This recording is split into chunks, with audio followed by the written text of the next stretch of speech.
დღესასწაულს აღნიშნავენ დღეს მუსლიმანურ სამყაროში 20 აპრილი წინასწარმეტყველ მუჰამედის დაბადების თარიღია. დღესთან დაკავშირებით ბათუმის მეჩეთში სადღესასწაულო ლოცვა აღავლინეს. ალაჰის მოციქულის დაბადების დღისადმი მიძღვნილი სურა იასინის ლოცვას ორთაჯამეში დღეს ადგილობრივებთან ერთად აჭარის მუნიციპალიტეტებიდან ჩამოსული მორწმუნეებიც ესწრებოდნენ. ლოცვის დასრულების შემდეგ მეჩეთში სოციალურად დაუცველებსა და მიუსაფარ მოსახლეობას ტკბილეული გადასცეს. მუჰამედის დაბადების თარიღს ბათუმში საიუბილეო კვირეულით აღნიშნავენ, რომლის ფარგლებში კონფერენცია გაიმართა, სადაც შუამავლის ცხოვრებისა და მოღვაწეობის ისტორია გაიხსენეს.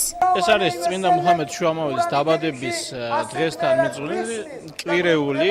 ერთი კვირის განმავლობაში ზოგადად მუსლიმური ქვეყნებში მუსლიმი მორწმუნეები სხვადასხვა სახის ღონისძიებებით აღნიშნავენ.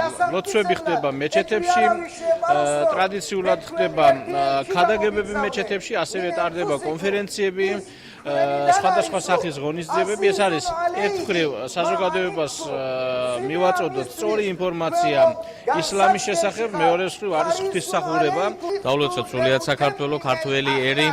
დღეს არის მართლა ბედნიერი დღე იმისათვის, რომ მართლაც ტოლერანტები და ასე როგორც დაემთხვა ქართველი მუსლიმანების დღესასწაული და ასევე ჩვენი ძმების მართლმადიდებლების დღესასწაული, რომელიც არა მარტო მუსლიმის, არამედ ეს არის ერის სიყვარული, ერის დღესასწაული და ქართველი ერის კიდევ ერთხელ სიძლიერე.